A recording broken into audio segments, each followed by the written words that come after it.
মুসলমান বন্ধু আমার, আল্লাহ সুবহানাহু ওয়া তাআলা কোরআনে মাজিদের ভিতরে 114টি সূরা দিলেন। 114টি সূরার ভিতরে 6000-এরও বেশি আয়াত আমার আল্লাহ দিলেন। 6600 বেশি আয়াত আমার আল্লাহ নাজিল করলেন। এমন এমন একটি আয়াত নাজিল করলেন, আল্লাহ বলেন একটা আয়াতকে খণ্ডন করতে পৃথিবীর কোনো মানুষ পারবে না।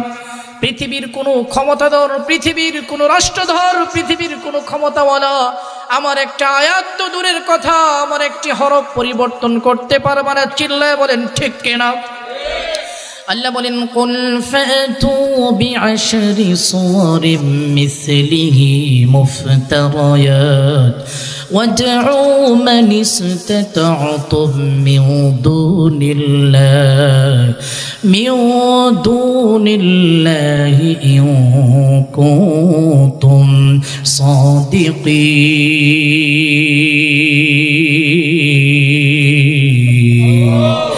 আল্লাহ জানায় দিও পয়গম্বর, আপনি তাদেরকে জানায় দিন। তারা বলে আমি যে কোরআন নাজিল করেছি এটা নাকি মানুষের বানানো।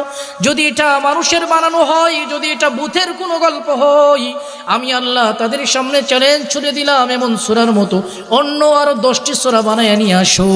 ও মুসলমান বন্ধু আমার, না না না, পৃথিবীর সকল ক্ষমতা যদি এক হয়ে যায়, আমার আল্লাহর চ্যালেঞ্জ গ্রহণ করতে পারবে না। কথা বলেন ঠিক কিনা? মুসলমান বন্ধু আমার, আল্লাহ রাব্বুল আলামিন বলেন আমি কোরআনে মাজিদের ভিতরে এত আয়াত নাজিল করেছি, এখনো পর্যন্ত একটা আয়াতের ভুল কেউ ধরতে পারে নাই, একটা আয়াতের চ্যালেঞ্জ কেউ গ্রহণ করতে পারে নাই। আমি এতগুলো আয়াতের মধ্য থেকে একটা আয়াতের ভিতরে আমি জানাইয়া দিলাম লাকাদ কানা লাকুম ফি রাসূলিল্লাহি উসওয়াতুন হাসানাহ। আল্লাহু আকবার। আল্লাহ সুবহানাহু ওয়া তাআলা বলেন পয়গম্বর আপনি মানুষদেরকে জানিয়ে দিন, আপনি মানুষদেরকে বলিয়ে দিন, আপনি মানুষদেরকে শোনায় দিন, পৃথিবীর কোনো রাষ্ট্রনায়কের আদর্শ করা যাবে না, পৃথিবীর কোনো ক্ষমতাধর ব্যক্তির আদর্শ মানুষের জীবনের জন্য নয়, পৃথিবীর কোনো তন্ত্র মন্ত্রের আদর্শ দিয়া শ্রেষ্ঠ মানুষে পরিণত হওয়া যাবে না। কোনো মানুষ যদি নিজেকে শ্রেষ্ঠ মানুষ বানাইতে চায়, কোনো মানুষ যদি নিজেকে শ্রেষ্ঠ বানাতে চায়, তাহলে পয়গম্বরের আদর্শের কোনো বিকল্প নাই। চিল্লায় বলেন ঠিক কিনা? ও মুসলমান বন্ধু আমার, তোমার আমার আদর্শ কেমন আদর্শ? আজকে যদি পয়গম্বরের আদর্শ তোমার আমার ভিতরে থাকতো, তাহলে তুমি আমি পৃথিবীর শ্রেষ্ঠ মানুষে পরিণত হতাম। কথা বলেন ঠিক কিনা? মুসলমান বন্ধু আমার, আমার আল্লাহ রাব্বুল আলামিন জানাইয়া দিলেন আদর্শ গ্রহণ করো পয়গম্বর থেকে।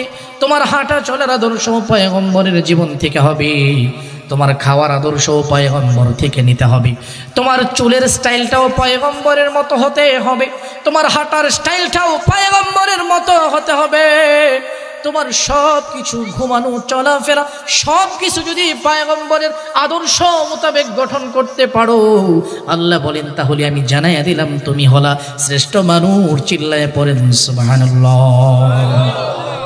তাকায় দেখো বন্ধু, আজকে দুনিয়ার কোনো চরিত্রের ভিতরে কোনো শান্তি নাই, কোনো চরিত্রের ভিতরে কোনো আদর্শ নাই।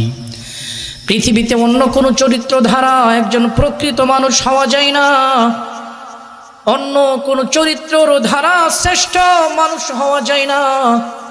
আল্লাহ সুবহানাহু ওয়া তাআলা পয়গম্বরকে জানাইয়া দিলেন পয়গম্বর দুনিয়াতে তারা যে কোনো মানুষের আদর্শ অনুসরণ করে যদি শ্রেষ্ঠ হতে চায়, আমি আল্লাহ ঘোষণা দিছি তোরা শ্রেষ্ঠ নয়। দুনিয়াতে তুমি যাকে অনুসরণ করো তাকে অনুসরণ করে তুমি শ্রেষ্ঠ হতে পারবা না, বরঞ্চ আদর্শ মানুষ যদি হতে চাও তাহলে পয়গম্বরের আদর্শ অনুসরণ করতে হবে। চিল্লায় বলেন ঠিক কিনা?